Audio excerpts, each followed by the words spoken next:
Update from the joint practice. The Texans decisively outperform the Carolina Panthers.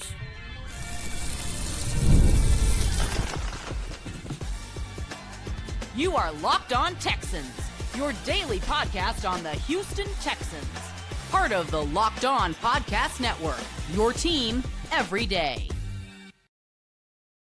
From H-Town and your town, this morning's episode and every episode of the Locked On Texan podcast is for Texan fans all around. Listen, we got a fun show lined up for you today, guys. The Texans dominate joint practice. What are the takeaways from joint practice? No, I was not there, unfortunately, but through the eyes and lenses of other reporters that I trust, sounds like hey, it wasn't even a real practice for the Texans. It was a good walkthrough as they kind of BTA the Carolina Panthers. We're going to talk about that, standouts from practice, and also just players who you want to see end off this season, this preseason, with some good moments. For me, it's a player that the fan base loves, but I think we still need to see some things in live action this Friday. Confidence level plus into the street session. I asked Texan fans on social media what's their confidence level right now in this offense. I did a little quick temperature check. We're going to dive into those comments to close out today's podcast. I'm your Texans credential media member and football analyst, John Hickman. Shout out to my everydayers from the Himalayas for making the Locked On Texan podcast your first listen of the day. Really quick, if you want to get down with the Locked On Texans Fantasy League, hit me up on Twitter at John_Hickman12 or on Instagram at Some Sports Guy with 2 Y's at the end. Hey, D'Amico Ryans, coach, how do you feel? Hey, today was a really, really great day. I thought we got great competitive work versus the Panthers. They showed up, very gracious hosts. Thankful for them having us. I like the way our guys showed up from start to finish today. We executed really well. Guys played physical, and it was a productive practice on both sides. Like, both teams came in with the right mindset. Appreciate Dave for how he handled it. Really great operation. Practice was ran efficiently, and we got a lot of productive work. So it's exactly what we wanted. Danielle is a problem. He continues to be a problem, and that's why I love having him and Will. When you have 2 guys off the edge who can be as disruptive as they are, it makes it hard on offenses. It makes them hard for them to operate on the timing that they want to operate on. So Danielle, I saw a few plays. He's back there in the backfield a lot, so it was great to see that. Yeah, from my vantage point, the offensive line was really the bright spot for me, watching the offense, seeing how much time CJ and Davis had to operate, seeing the guys pass off games and stunt, seeing them, hearing them actually communicate loud, everybody being on the same page. It's what we want from our guys, and that's how it looks when we execute. CJ and Davis made some outstanding throws today as well. Our receivers caught the ball really well.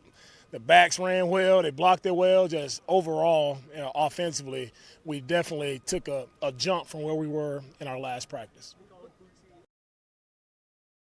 Took a jump from where they were in their last practice. Highlighted the offensive line, said that they did a good job of passing off stunts with communication. Listen, Texan fans, you love hearing the Texans offensive line. I think above everything, the Texans offensive line had the day that they did, right? And you guys remember me talking about this, especially my everydayers. But if you're new to the show, I said, listen, we're not going to see these guys in this last preseason game. We're not going to see the starters. So this is the last week for Texans players. Obviously, they're going to go up against their guys at practice, and that's a damn good D line on the opposite side. But this is the last week we're going to see the Texans offensive line take on someone else with a different jersey. And I think it was going to be important, at least for me, because we were not going to see the starters Friday. It was important to hear coming out of this joint practice that the Texans offensive line had another good day. It sounded like they dominated against the Carolina Panthers, right? And so we're not going to see that starting 5, which, according to reports, will include Evan Brown and Keylan Rutledge in some form or fashion, whether it's Brown at center or Brown at guard, Rutledge at center, or Rutledge at guard. But getting good work against great players, especially in a Derrick Brown, that's what matters, and that's what you want to hear. And these things translate to the regular season, right? The Texans and their 2026 opponents, they have some players, they have some teams they'll take on that has some vulnerability stopping the run. Cincinnati Bengals, 32nd in the league, 5.2 yards per carry. The New York Giants, 31st in the league, 5.3 yards per carry. Washington Commanders, 30th, 4.7 yards per carry. Buffalo Bills, 29th, 5.1 yards per carry. Dallas Cowboys, 24th, and they did a lot of good things to revamp their defensive line and their defense altogether, so they should be better in the run department, 4.7 yards per carry. So what I'm getting at is for the Houston Texans, that good work that they got last week and this even better work that they got this week, it leads me to believe that, for one, the vision that they have set out for themselves when D'Amico Ryans first got here, being a tough, physical run team, this feels like the year that they can actually do that, right? And I know in 2024 with Joe Mixon, that Joe Mixon was able to rush for 1,000 yards, and he averaged 4.2 yards per carry. But that was just Joe Mixon making things work. It feels like this year, the expectation for Houston will be our offensive linemen will be able to limit the amount of hits at the line of scrimmage or behind the line of scrimmage. Our offensive linemen will be more times than not moving forward instead of being knocked backwards. That should make everybody pull over and have a praise break while you're listening to this podcast heading to work. Right, it really should. And I think ultimately for the Texans, what will this set up? This sets up your quarterback and quarterbacks, but mostly, obviously, I'm talking about your starter, C.J. Stroud. That should set up Stroud not having to overcome third and long situations again. All right, that's what it should all set up for the Texans. That Stroud should not have to live in third and long situations. And that hurt him last year. That hurt him the year prior. Now, with a run team, with an offensive line that can run the ball effectively, which is still the hope, right? Preseason and the regular season, two different animals, two different beasts, and you have to approach it differently. But I don't think we've ever had this much positivity come out of training camp about the Texans offensive line in the D'Amico Ryans era, whether it was with Pro Bowler Larry Tunsil, whether it was with the shifting of right or left with Titus Howard, or whether it was with just positive moments to build off of when they had Kenyon Green those first couple of years, really that first year coming out of training camp. We haven't had this. Keylan Rutledge is not Kenyon Green, and that's in respects to Kenyon Green, obviously. Right? Evan Brown provides something, I think, mentally in terms of IQ that I don't think C.J. Stroud has had at center. I don't. I really don't. And this is no disrespect to any of the other centers the Texans have brought in, but I talked about this the other day. None of those guys had over 1,000 snaps in their career before playing with C.J. Stroud. None of them. And that really speaks to the malpractice of the offensive line that the Texans have tried to put together. But essentially, this is a little bit different. I also want to talk about the defensive side of the ball because we get used to them dominating. Well, but we shouldn't, at least let me say this, I shouldn't sweep it under the rug. This defense is set up to be better in 2026. And that's scary. We got more Texans talk on today's Morning Drive.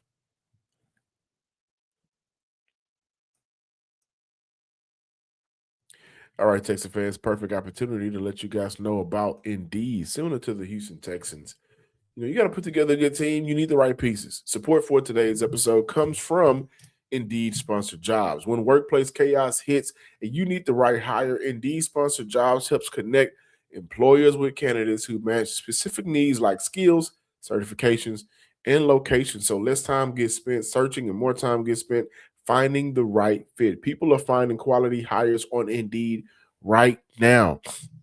In the minute I've been talking to you, companies like yours have made 27 hires on Indeed, according to Indeed data worldwide. And again, similar to the Houston Texans, when you need the right fit, stop fighting it. Go out there, especially if you are a business owner, but manager as well. Go out there and find the right person that you need for the role that you're looking to fill. Talk about, man, I wish I had this type of employee, because you know that this mode of an employee helps the job. helps the team, right? We all have worked at a job where it just feels like, man, if we lose this employee, things are going to go down. If we lose this assistant manager, things are going to go down, right? If you lose this hostess, the warmth that you're trying to create and set at the front of the restaurant is going to go down, right? And indeed, they help you find those types of employees, right? And so, listen, spend less time searching and more time actually interviewing candidates who check all your boxes. Less stress, less time, more results. When you need the right person to cut through the chaos, this is a job for Indeed sponsored jobs. And listeners of the show will get a $75 sponsored job credit to help get your job the premium status it deserves at Indeed.com/podcast. Just go to Indeed.com/podcast right now and support our show by saying you heard about Indeed on this podcast. Indeed.com/podcast. Terms and conditions apply. You need to hire? That's a question for you hiring managers out there. This is a job for Indeed sponsored jobs.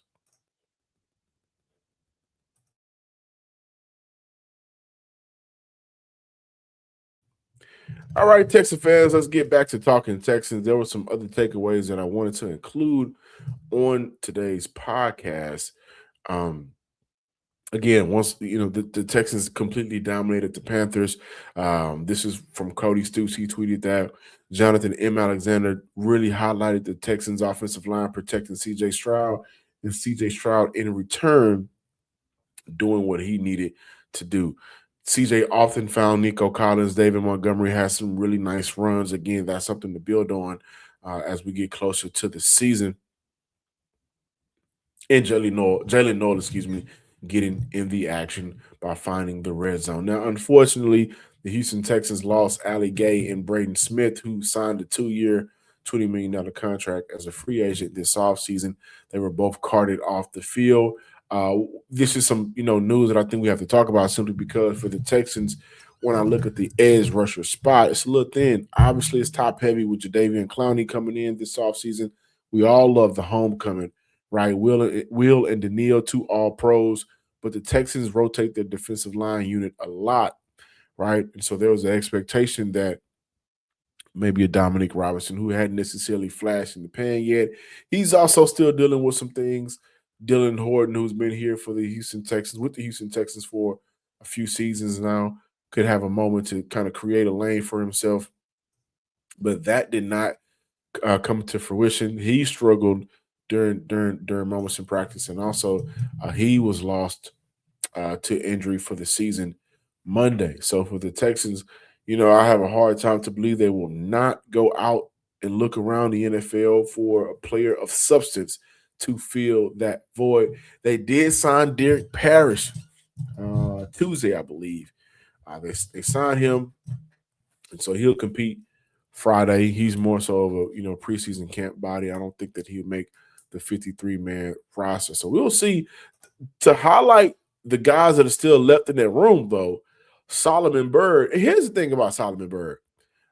He had 2 sacks in a 2-minute drill versus the Panthers in joint practice. That's great. For Solomon Byrd, I thought that his first half against the Texans' first preseason opponent, I thought it was good. I thought that second half was just really bad, where all of the momentum he worked up for himself was just kind of canceled out. Now, standouts, Danielle. We don't got to see Danielle, right? And there's a picture going around on Twitter right now of Danielle and his arms, and Danielle could be a Black Panther character. I'm telling you that right now. And they don't got to do no CGI. He's already gonna come in and just put a good outfit on him, villain or ally. Danielle could play one hell of a role of a Black Panther character because he has the makeup for it. But Danielle had himself a day enjoying practice. He did. Will Anderson had himself a day enjoying practice. And this kind of got me thinking, as much as we don't talk about the star players too much because we pretty much know what they'll do, but to hear how dominating Will Anderson and especially Danielle dominated kind of got me thinking about the season in which we should expect this year. I don't even think this is a hot take. The Texans recorded a total of 47 sacks in 2025. Okay. This front should absolutely get past that number this year. And I look at some of the offensive lines that they will play this year. They'll play the Titans twice, who allowed 56 sacks in 2025. They'll play the Browns, 51 sacks. The Giants, 48 sacks. Buffalo, 40 sacks. Baltimore Ravens, 45 sacks. The Commanders, with Laremy Tunsil last year, 37 sacks.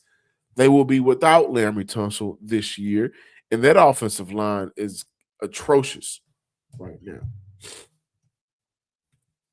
Plus, Indy didn't allow a ton of sacks, but they lost some pieces across that offensive line. So I think that's a game where at least that's a team where in at least two of those games that they'll play, division rivals, the Texans should have a moment where they come out one of those games with maybe 3 or 4 sacks. This team could absolutely get to a place where those pressures that we typically see at the beginning of the season where there's a ton of pressure and it may not result in a sack or two. This is a season where it feels like the pressures will automatically result in a sack. It feels like Will, who, I mean, just seeing him at practice at times, it feels like, man, this kid hit another level. And remember, Will almost had 20 sacks in college. And Danielle is a player who is quiet, right? But he is going to make a tackle's life live in hell. That's just what's going to happen. That's just what's going to happen. So I'm looking at the 2026 season, and I think to myself, well, the Texans added Jadeveon Clowney. He's going to get some numbers. I don't think he's going to get 9 on a year. He's not going to be expected to be a team's starting edge rusher, not here in Houston, and the sack getter. That's what he was last season for the team that he played for. But he will get his numbers. He'll get some numbers, maybe 4.5 to 5 sacks. Sheldon Rankins is going to get some numbers, maybe 3.5 to 4.5 sacks, maybe 5, depending on, matchups. Caden McDonald, I think, is going to put some pressure on interior offensive linemen. And I think that's going to open up some things for those edge guys, along with Tommy Togiai. I can't wait for the day that we see Will and Danielle on the outside, Tommy and Caden McDonald on the inside. SEC, Ohio State. The best of each conference got an offer on a drive where it's 3rd and 8. I can't wait to see that. Man, I'm telling you, they're going to whoop somebody's tail. So I think that those guys stood out. Looking at those reports and seeing and maybe looking into how that translates into the regular season. I think for Texan fans and I think for the Houston Texans themselves internally, was 47 enough? It's not enough. Hey, that's a Kendrick Lamar line. But I don't think it was enough, right? I mean, obviously it wasn't enough. They got 2 All-Pros last year, Will and Danielle. They did a very good job of doing what they did, and they did it at a high level. But they could look at 47 and say to themselves, can we be better? Can we challenge ourselves to be better? And this is what the Texans have done. When you talk to some of these guys, it's all about being better. 2025 no longer matters. Don't matter to them no more. So what does being better look like for a defensive line that already features those guys? It's getting past 47. The benchmark in 17 games for this defensive line unit and this defense all together, the benchmark should be 50 sacks on the year. I don't think that's outlandish to say. Now, standouts to really talk about coming out of practice, Woody Marks had himself some good practice moments. David Montgomery, as I highlighted, had himself some good practice moments. And I'll tell you guys this, Lewis Bond, man. Now, I think we're going to see Lewis Bond on Friday night against the Carolina Panthers. But Lewis Bond is a player who he doesn't really intrigue me too much, if I'm being honest with you. I think he's a good player. I think he's found himself in a very good situation coming out of Boston College. I think he's on a team that doesn't need him right away. And that's why the Kayshon Boutte trade was so important, because what you never want to do is prop up a guy to be the next man up and he's not ready. And so Lewis Bond is not needed right now. But he's had 3 TDs and 2 joint practices in between the Raiders and the Panthers. He's had a very strong camp, and I'm not going to take it away from him. He's had a damn good camp. You love that. He's had some good moments in practice.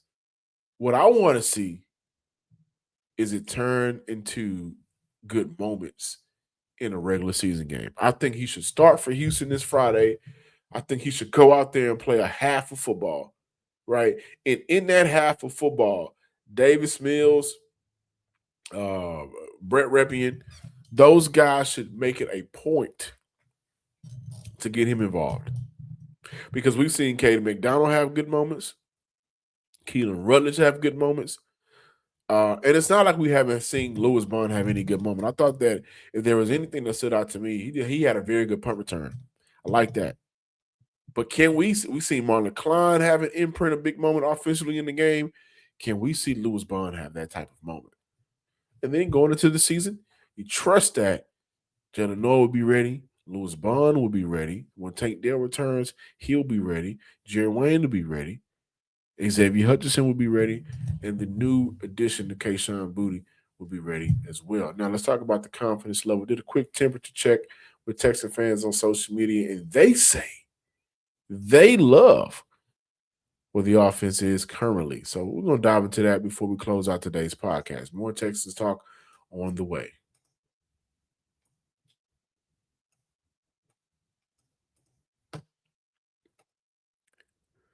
All right, Texan fans, let's talk about Odoo. Running a business shouldn't feel like you're trying to connect a bunch of systems that were never designed to work together in the first place. One app for accounting, another for inventory, another for sales, and somehow none of them talk to each other. That's where Odoo comes in. Odoo is an all-in-one business management software that brings every part of your business together in one powerful platform. From sales and accounting to inventory and marketing, everything works in one place together.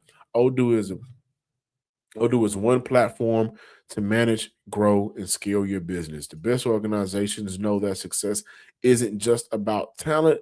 It's also about having everyone working together toward the same goal. That's true in sports and it's true in business.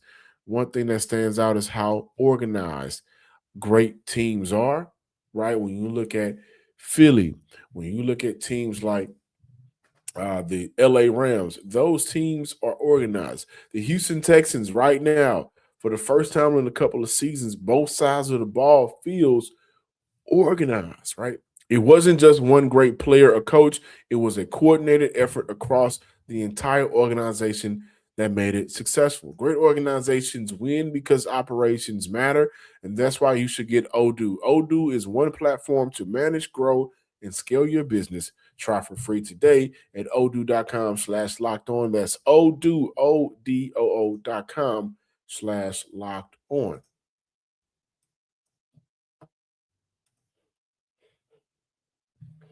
Closing out today's podcast, let's get the ears back to the streets, right? What you guys have been talking about. So there was, you know what? I gotta say this. Rest in peace, Dolly Parton.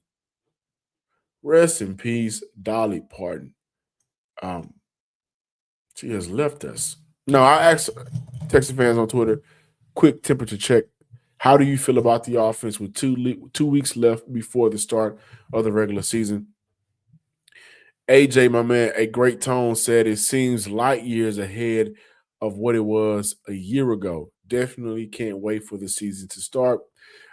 Stephanie Stradley tweeted back, I think the Texans offense will be in evolution. Early season is going to be hard on most offenses because preseason work for ones is so short due to injury risk. They will have a lot of opportunities given the defense. Very interesting in seeing the run game in real games. I 100% agree with you there, Stephanie. That is hard to replicate in camp. David Montgomery has been one of my favorite players to watch in the past. I like his running style. Should continue with Woody with another year. Not sure the offense will have a ton of yards statistics because they are unlikely to be in a lot of shootout games. Teams with bad defenses tend to have a lot of yards because they have to take a lot more risk. I love that point, Stephanie. However, in the run game, if the run game is legit and targets do their job, they're going to be able to wear defenses out. Best case scenario is a team that just stomps the other team out of the building. So that quirks in the fourth quarter can't decide games. Great point, Stephanie. And I think for the Texans, they have the defense to set their offense up. They do. If you guys remember last year, the defense, I think, was maybe the best defense in the NFL at forcing 3 and outs. The Texans offense is going to have the ball. So while they won't be in shootouts, they'll have plenty of opportunities to score points, plenty of opportunity to move the ball. And I think that's really what Texas fans should really be excited about. Their defense, again, will be better in 2026 than the year prior. 25, they were better than 24. 24, they were better than 23. 26, they will be better as a unit. And again, I think the benchmark for this team will be 50 sacks. And I also think for the Texans, they had too many games last year where teams were able to kind of have good running moments. And it wasn't a lot. Trust me, it was not a lot. Actually, the Texans finished the season, I think, top 5 in run defense. But that's an area where I would say let's challenge the Texans to be a little bit better. Also, red zone defense. Let's challenge the Texans to be a little bit better. Reed Blankenship back there now. Caleb Bullock going into his second year. And also that deep front just continue to get better and deeper. That Texans secondary defense should be a lot better. So teams will be fighting tooth and nail to try to score points. But you're going to see a defense that's going to really stop offenses from getting past the 50-yard line. They're going to punt to the Texans offense with good field position.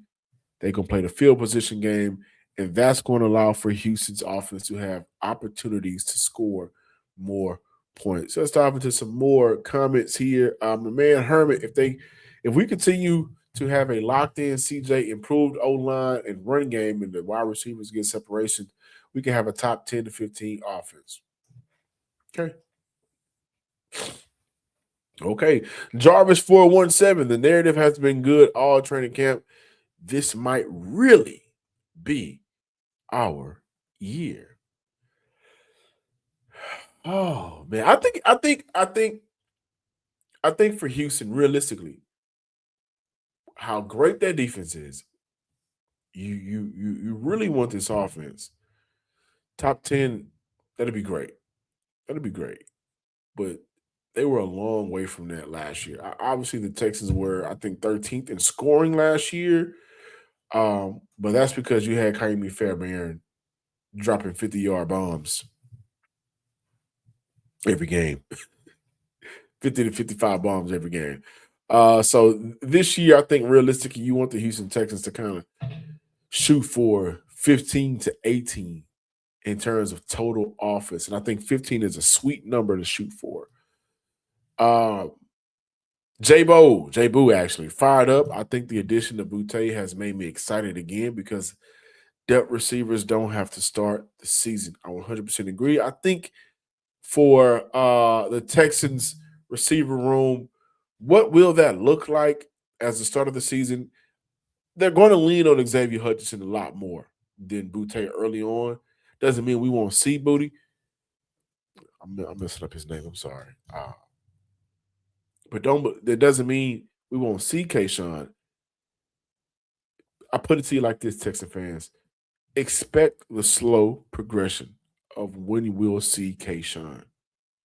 And the moment he starts to make those downfield catches consistently for this Texas offense, that's only going to raise his stock. And that's only going to raise his snaps.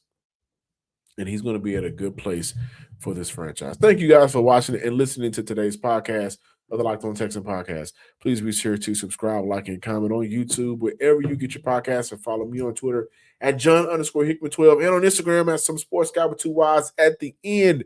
I'll see you guys this afternoon as I dive into no player interview, but a player we should be talking about a lot more.